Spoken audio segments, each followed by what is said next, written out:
पता कि कौन रोटी खिलाएगा, इसलिए मेहरबानी करके बोलना मत।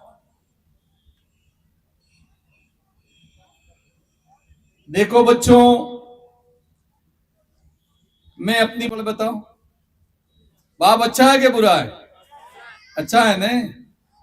तो सरदार वल्लभ भाई पटेल ने ये देश टुकड़ों टुकड़ों में था। अभी सबने कहा कि 562 रियासती, इसका क्या मतलब है? ये रियासत किसको कहते हैं? बांसुड़ा दरबार साहब की रियासत अलग, डूंगरपुर दरबार साहब की रियासत अलग, रतलाम दरबार साहब की रियासत अलग, उदयपुर की रियासत अलग। और जब एक रियासत से दूसरी रियासत में कोई आ नहीं जा नहीं सकता था, देश की आजादी के बाद सरदार वल्लभ भाई पटेल को तमाम राजा दरबारों को मनाया और मनाकर पूर्व से पश्चिम और उत्तर से दक्षिण तक अखंड भारत बनाया। और अखंड भारत बनाया है। आज कोई भी व्यक्ति कहीं पर भी जा सकता है, कहीं पर भी आ सकता है, शिक्षा प्राप्त कर सकता है, दो देश और दुनिया की सफर कर सकता है। इसका नाम है सरदार वल्लभ भाई पटेल। ये कोई मामूली बात नहीं है, बड़ी बात है। और अभी मैंने थोड़ी देर पहले कहा था, आजादी के पहले एक कुशलबाग मैदान में स्कूल नहीं थी। आजादी के पहले ही कुशलबाग का मैदान नहीं था। आजादी के पहले जिस माइक से मैं बोल रहा हूं माइक नहीं था। आजादी के पहले हमारे तन के ऊपर कपड़ा नहीं था। आजादी के पहले हमारे पैरों में जूते नहीं थे। आजादी से पहले खाने के लिए गेहूं नहीं था, पक्का मकान नहीं था। देश आजाद हुआ और आजादी के बाद में इस देश के अंदर बड़े बड़े डैमों का निर्माण हुआ, सड़कों का निर्माण हुआ, कल कारखाने बने, हवाई जहाज आ गए। और आने वाले समय में पता नहीं क्या इस देश के अंदर ये हमारी सरकारें पैदा करेंगी, एक अलग विषय है। ये अवसर कौन लाया? ये अवसर कोई लाया है तो देश के अंदर सरदार वल्लभ भाई पटेल, बाबा साहब अंबेडकर, सुभाष चंद्र जी बोस, शहीद भगत सिंह, अनेकों महान विभूतियां थी जिन्होंने इस देश का भूगोल बदल दिया, इस देश की तस्वीर और तकदीर बदल दी। और आज आधुनिक भारत हो गया और लोग, दुनिया के लोग कहने लगे हैं ये हिंदुस्तान दुनिया की तीसरी शक्ति के रूप में दुनिया के सामने उभर के सामने आ गई है। इतना बड़ा देश हमारा ताकतवर बना है। नरेंद्र भाई मोदी जी के नेतृत्व में बहुत कुछ प्रगति हुई है, उन्नति हुई है और आने वाले समय में और प्रगति और उन्नति होती रहेगी। इसलिए बातें तो बहुत हैं, ज्यादा कोई बात नहीं कहूंगा। 17 नवंबर 1913, बच्चों ध्यान रखना, आपकी परीक्षा में आने वाला ये प्रश्न। 17 नवंबर 1913 में मानगढ़ के ऊपर अंग्रेजों से युद्ध लड़ते हुए गोविंद गुरु जी, जिसमें 1,500 आदिवासियों को गोली लगी थी और 1,500 आदिवासी उस मानगढ़ की पहाड़ी के ऊपर मार दिए गए थे। आजादी ऐसे नहीं मिली है। आजादी के लिए हमारे पूर्वजों ने बहुत कुर्बानियां दी हैं।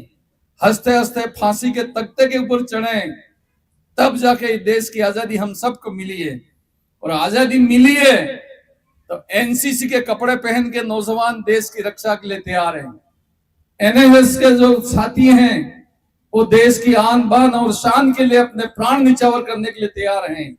ये ताकत अगर मिली है तो ऐसे महान लोगों के त्याग और तपस्या की वजह से मिली है। और इसीलिए आज हम ऐसे महान लोगों को समय समय के ऊपर याद करते हुए नए भारत का निर्माण कैसे होगा उसकी एक परिकल्पना करते हैं। आज हम सभी को सरदार वल्लभ भाई पटेल साहब की जीवनी को पढ़ने की आवश्यकता है। एक दिन मैंने बागीदरा के अंदर एक पाटीदार जी थे, इनको कहा कि आप क्योंकि पाटीदार हो और आप सरदार वल्लभ भाई पटेल के बारे में ज्यादा जान सकते हो, आप अपना भाषण करो। मुझे भी मैंने सुना तो था, लेकिन इस बात को उन्होंने रिपीट किया। जब सरदार वल्लभ भाई पटेल इस देश के एकीकरण के लिए देश में घूम रहे थे और पीछे से उनकी धर्मपत्नी बीमार पड़ गई और बीमार पड़ने के बाद में मृत्यु लोक में चली गई और उसका उस जमाने में कोई मोबाइल नहीं था, टेलीग्राम इनके पास में आता है कि आपकी धर्मपत्नी की मृत्यु हो गई है। लेकिन सरदार वल्लभ भाई पटेल ने कहा कि आज जिस काम के लिए मैं बैठा हूं इस काम को पूरा करूंगा, उसके बाद अपनी धर्मपत्नी के दाह संस्कार अंदर जाऊंगा। इतना बड़ा त्याग कोई नहीं कर सकता है, ये देश के विरले ही कर सकते हैं, यही मैं इस अवसर पर कह सकता हूं। शानदार और जानदार आपने कार्यक्रम का आयोजन किया और विभिन्न स्कूलों की बड़ी संख्या में बच्चों ने भाग लिया, अध्यापक गण ने भाग लिया, इसके लिए आप सबको धन्यवाद करता हूं। मैं एक शपथ दिलाना चाहता हूं, सभी अपने सावधानी की उपस्थिति में खड़े बोलने के बाद में अपना अपना नाम सब बोल देंगे, हाथ आगे कर दें। मैं अपना अपना नाम बोल दिया। स्वदेशी अपनाने का संकल्प लेता हूं। मैं प्रतिज्ञा करता हूं कि दैनिक जीवन में यथासंभव भारत में निर्मित वस्तुओं का ही उपयोग करूंगा। आत्मनिर्भर भारत बनाने में अपना सहयोग दूंगा। साथ ही दूसरों को भी अपने स्वदेशी अपनाने का प्रेरित करूंगा। एक थोड़ा सा छोटा सा मुझे गीत गाने की इच्छा होगी, आप हाथ नीचे कर दो। नहीं बैठना नहीं, खड़े खड़े ही सुनो, एक 2 मिनट के अंदर। आप कहते हैं कि आजादी कहां से आई, ने कैसे लाया, ने कौन लाया, ने क्या हुआ। कूड़ा में कबूतर बोले वड़ले बोले मोरियो, आप भी गाओ।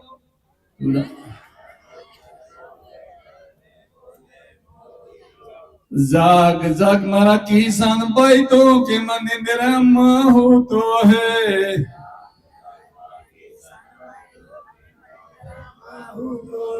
ये राजनो फरंगी राते नाटो दिल्ली कब्जे आयो है। फरंगी राते नाटो दिल्ली कब्जे आयो है। जाग जाग मारा किसान भाई तो के मन निरम हो तो है।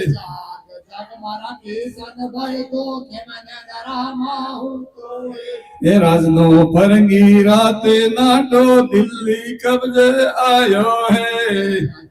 फरंगी राते नाटो दिल्ली कब्जे आयो है। दिल्ली कब्जे आयो इन्हें प्रजातंत्र थपायो है। जो प्रजातंत्र लायो है। प्रजातंत्र थपायो इने तांबा पत्थर लगायो रे।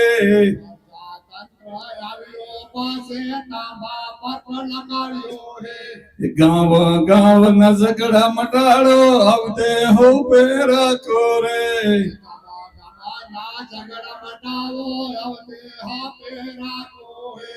कूड़ा माँ का कबूतर बोले वड़ले बोले मोरियो।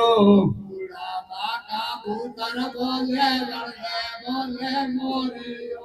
घणी घणी दे होशियार थई जो आवते राजे लवो है।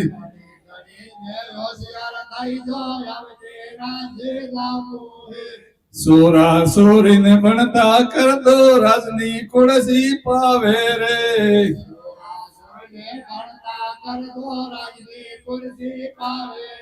सुरे कोई बंदूक नहीं, कोई पटाखो नहीं, कोई तोप नहीं, कुछ नहीं। हमारे पूर्वजों ने गीत गाए और गीत गा करके लोगों में क्रांति पैदा कर दी। कूड़ा में कबूतर बोले जाग मारा किसान भाई केम निंद्र में हूं तो એટલે કુવામાં કબૂતર બોલે ને આપણને જગાડી રહ્યો છે કેમ તું નિંદ્ર માં હતો। વકીશામાં કાળી કોયલ તને સંદેશો મોકલાવે है જાગ મારા કરશન ભાઈ તો કેમ નિંદ્ર માં હતો है। રાજનો ફરીની રાતે નાટો એટલે કોણ અંગ્રેજ પુરેટિયા રાતો રાત નહીં ગયા ને 15 ऑगस्ट 1947 આપણો હાંટે આઝાદ થઈ ગયા। धन्यवाद। आज बहुत अच्छा हमारा सौभाग्य है कि हम और आप सब हमारे देश के लौह पुरुष कहे जाने वाले सरदार वल्लभ भाई पटेल के 150वीं जयंती के अवसर पर ये यूनिटी मार्च निकाला है। देश की एकता के लिए, देश की अखंडता के लिए, भारत आत्मनिर्भर बने, भारत सशक्त बने, इस बात को लेकर के ये यूनिटी मार्च निकाला है। इस यूनिटी मार्च में ठिकरिया से लगा करके सरदार वल्लभ भाई पटेल के स्टैच्यू तक हमारे सम्मानित नागरिक भाई और बहन, हमारे विद्यालय में पढ़ने वाले भाई और बहन, छात्र छात्राएं, हमारे विद्यालय में पढ़ाने वाले अध्यापक भाई और बंधु आए, उन सबका मैं स्वागत करता हूं, अभिनंदन करता हूं। सीबीओ साहब का भी स्वागत, उपस्थित जो विद्यालय परिवार से जो स्टाफ है उनका भी स्वागत, उपस्थित प्रेस के मित्रों का भी आभार। मैं इतना ही कहना चाहूंगा, देश की आजादी के बाद हमारा देश 562 रियासतों में बटा हुआ था। अलग अलग 562 रियासतों में भारत था। उस भारत को एक करने का काम अगर किसी ने किया है तो हमारे देश के लौह पुरुष कहे जाने वाले सरदार वल्लभ भाई पटेल ने किया है। इसलिए उनकी याद में, उनकी स्मृति में उन्होंने देश को मजबूत किया, एक किया और अखंड भारत का निर्माण किया। तो आज हमारी नई पीढ़ी इस बात की प्रेरणा ले, हम निस्वार्थ भाव से देश का, समाज का उत्थान कैसे कर सकते हैं, निष्पक्ष रूप से हमारे परिवार का, हमारे समाज का उत्थान कैसे कर सकते हैं, हम आत्मनिर्भर कैसे बन सकते हैं, हम बिना किसी लोभ और लालच से इस देश को आगे बढ़ाने में क्या भूमिका निभा सकते हैं। हमें देश की एकता की अखंडता के लिए मिलजुल करके काम करना होगा। ये संदेश ये हमारी यात्रा देती है, पद यात्रा।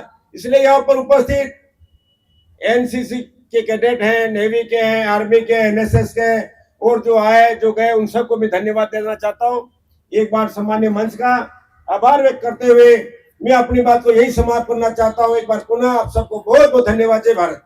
भारत के भाग्य विधाता, आने वाले भविष्य, भारत का भविष्य, स्वामी विवेकानंद के सपनों को साकार करने वाले, सरदार वल्लभ भाई पटेल के सपनों को साकार करने वाले, अखंड भारत, विश्व गुरु भारत, स्वाभिमान भारत के रक्षक, नन्हे मुन्ने बालक बालिकाओं, आपको विदित है आज बच्चियां, 1 मिनट मेरी बात सुनना बेटा, मैं कम समय बोलूंगा। आज जिनका मार्च ऑफ यूनिटी सरदार वल्लभ भाई पटेल, मैं आप बच्चों से निवेदन करूं, इनकी जीवनी में संक्षिप्त रूप से आपसे बात करूंगा, जिन्होंने 562 रियासतों को एकीकरण करने का कभी मान भी सहा, कभी अपमान भी सहा। एक समय ऐसा कालखंड आया जिनका बहुमत होते हुए भी इनको राजगद्दी नहीं मिली। आप मेरा विषय आप समझ चुके होंगे, तब भी उन्होंने ये नहीं कहा कि मुझे ये मिलेगा नहीं मिलेगा, मेरा राष्ट्र कैसे मजबूत रहे, मेरा राष्ट्र कैसे स्वाभिमान रहे, इसकी परिकल्पना सरदार वल्लभ भाई पटेल ने करके हम सबको एक भारत, श्रेष्ठ भारत, शक्तिमान भारत, विश्व गुरु भारत और स्वाभिमान भारत और आत्मनिर्भर भारत की जो इन्होंने नींव रखी, उसी परिकल्पना पे हमारा देश के प्रधानमंत्री जी नरेंद्र भाई मोदी जी के नेतृत्व में हमारा देश आगे बढ़ रहा है। और आज का दिन हमें याद करने का ही नहीं है, हमें उनके व्यक्तित्व, उनके कर्तृत्व और इनके चरित्र को हमको मन में रखते हुए हमें आगे बढ़ना है। भारत एक ऐसा सशक्त भारत बनने के लिए चल पड़ा है। आप सबको पता है, अभी एक बेटियां गीत गा रही थी, मेरे भारत की बेटी। अभी आपके सामने ही हमारी भारत की बेटियां महिला क्रिकेट में विश्व कप जीत करके भारत का नाम रोशन किया। आप उनके लिए भी एक बार ताली बजाएं। इसी प्रकार हमारा भारत, एक भारत जो सपना था सरदार वल्लभ भाई पटेल का, वो होने जा रहा है। हमारे नरेंद्र भाई मोदी इस कार्य को लेकर पूरी मन से लगे हुए हैं। हम सब मिलकर के इनकी जो जीवनी को पढ़े, हम महापुरुषों के जीवनी को पढ़े, उनके जीवन के व्यक्तित्व में कई उतार चढ़ाव आए उनको पढ़े और आगे बढ़े। हमारा भारत सर्वश्रेष्ठ भारत बने। हम सब मिल करके स्वामी विवेकानंद के सपनों का साकार करें, सरदार वल्लभ भाई पटेल के सपनों को साकार करें, नरेंद्र भाई मोदी के नेतृत्व में सर्वश्रेष्ठ भारत बनाए। आप सब ने समय दिया, आगे बढ़े और अध्यापक जन को, गुरुजनों का सबका मैं आभारी हूँ। मुझे बोलने का मौका दिया, आदरणीय मंच का भी आभारी हूँ। आप सबका आभार।